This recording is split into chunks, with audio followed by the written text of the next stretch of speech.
All right, all right. Call Allah Yahweh Shimi Hawashai. Barakatah Yahweh, Barakatah Yahweh. Call Allah Yahweh Shimi Hawashai, Bashim Chapadash. Double honors to the apostles and elders, a great millstone to rule and teach well. Peace, love, salutation to the 144 first fruit. Brother Kashkwala coming back at you with another swift lesson in the spirit. This is going to be a quick Hebrew lesson. I have a picture of my notes because I don't know how to. I'm not privy with the iMovie and putting shit together and all that, and I didn't want to do it on my phone, so I just took a picture of my notes and I put it. I air plated, whatever the fuck you call it, to my computer. We're gonna get to the picture of my notes later, but it's gonna be a Hebrew lesson on Proverbs 3 and 33. It's gonna be a really quick lesson. Y'all can pause the video, stop it, write it down. I got it written in the just regular in English characters, and then also in English, and then also in the Paleo. Y'all know what I'm saying when I get to the notes. But anywho, without further ado, this is Proverbs chapter 3, verse 33. It says, "The curse of the Lord is in the house of the wicked, but he blesseth the habitation of the just." So pretty much what it's saying, the curse of the Lord is in the house of the wicked, and these curses and things of that nature are on these two-third Israelites, and really, according to Deuteronomy 30 and 7, it is also on these heathens as well. Now coming, down on them, and they're experiencing the same curses we are. Deuteronomy 30 and 7 says, "In the Lord thy power put all these curses upon thine enemies, and on them that hate thee, which persecuted thee." And the ones that hate us are the heathens. And then, of course, the ones that hate us is also uh, two-thirds of our own people, as it's written here. This is Second Chronicles chapter 36 and 15. It says, "In the Lord power of their father sent to them by his messengers, rising up betimes," which means early, and sending them a message, right? Because we're messengers, because he had compassion on his people, and you're supposed to have compassion on your brothers. I did a lesson on that a few weeks ago or a month or so ago, being compassionate towards one another. It says, "In on his dwelling place."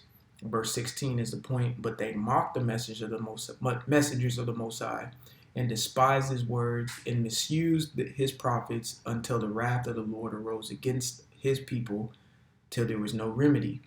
And that's exactly what it's speaking about in Deuteronomy 30 and 7. This applies to you heathens, and then also you two-thirds, which technically y'all are heathens too, according, I promise this is the last precept I'm going to bring out on this, and then I'm going to get to the Hebrew. According to Galatians 2,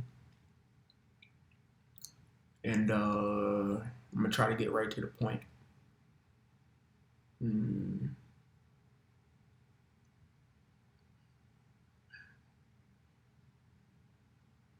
Well, let me just read this whole thing. Galatians 2 and 6, it says, "But of these who seem to be somewhat whatsoever they were, it maketh no matter to me. The Most High accepted no man's persons. For they who seemed to be somewhat in conference added nothing to me. But contrariwise, when they saw that the gospel of the uncircumcision was committed unto me," that's one way to call a two-third, or let's just say an Israelite. Okay, so an uncircumcised Israelite is someone who doesn't know they're Israelite, they're Gentile. It says, "As the gospel of the circumcision was unto Peter," and the circumcision is the ones who know they're Israelites. It says, For he that wrought effectually in Peter to the apostleship of the circumcision, the same was mighty in me toward the Gentiles," which, again, another word for the uncircumcision. All right. It says, "And when James, Cephas, and John, who seemed to be pillars, perceived the grace was given unto me, they gave to me Barnabas the right hands of fellowship, that he should go unto the heathen." All right. Which, again, are the Gentiles. And this is the Israelites, okay? I know I'm being quick with this breakdown, but The Gentiles in this particular chapter verse is speaking about the Israelites who do not know they are Israelites. That's it.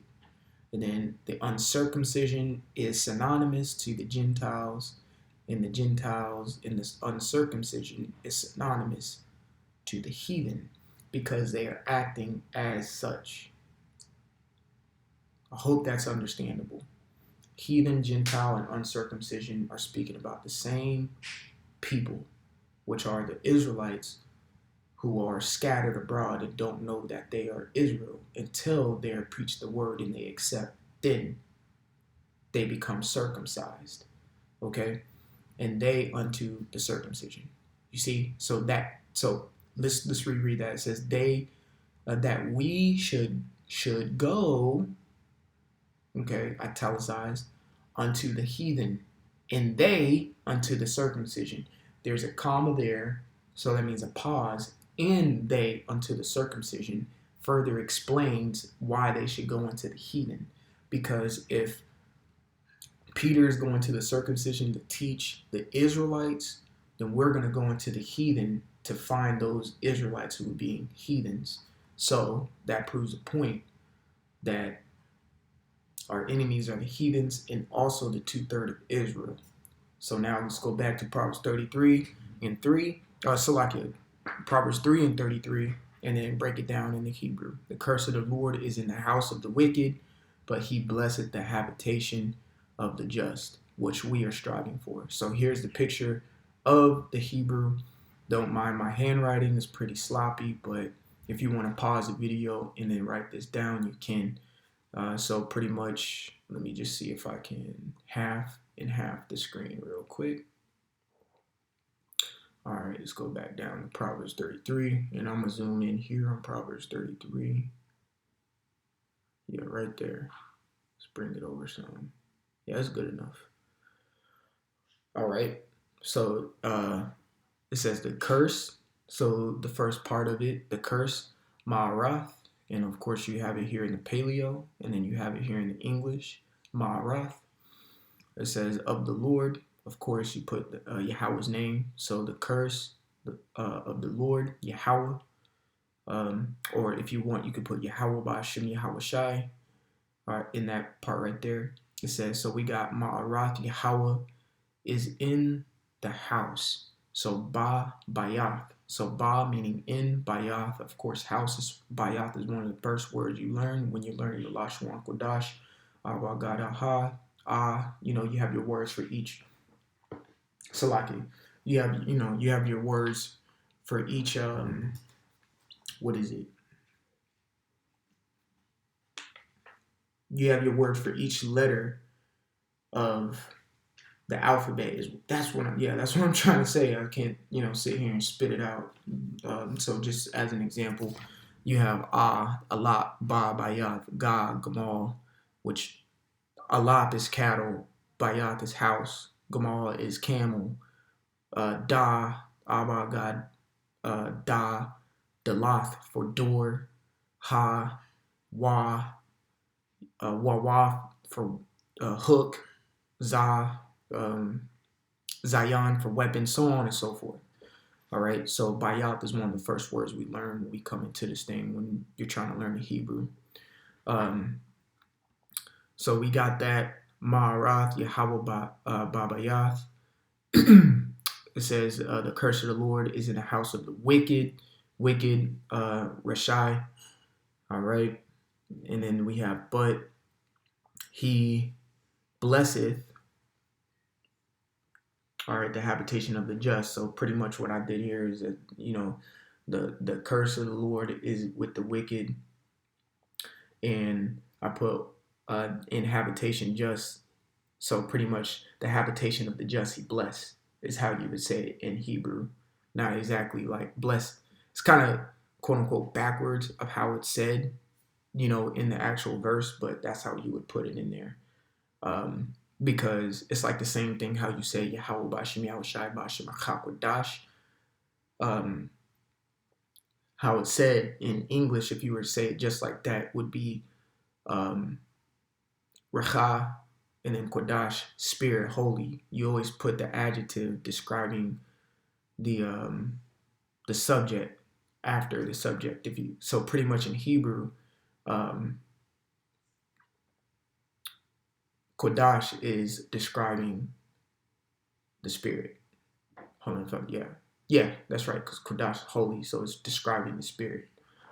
So it's the same thing in this case. So the habitation says in habitation, Wanawa, which wa and then the rest Nawa is habitation. All right, and then of course you got just, which is you could say Tazadak, like King of Righteousness, Malak Tazadak. But here I have Tazadak, Tazadakium, which is pretty much plural. The just, because it is plural, because that's more than just one. All right, because we understand the just are the saints, which the saints are the 144,000. He blesseth, and that's Yah Barak. All right, Yah Barak. All right, so y'all can pause the video. Y'all can write this down. Y'all can say this all as many times as you want. But Lord willing, this is edifying. I want to give all glory, honor, and praises to Yahweh Ba'Shem Yahweh Shai Ba'Shem Achapadash. Double honors to the apostles and elders of Great Millstone who rule and teach well. Peace, love, salutations to the elect 144 first fruit. Brother Kashaqual, until the next time, Shalom. And like always, repent for Yahweh Shai's coming back sooner than what me and you believed. Shalom.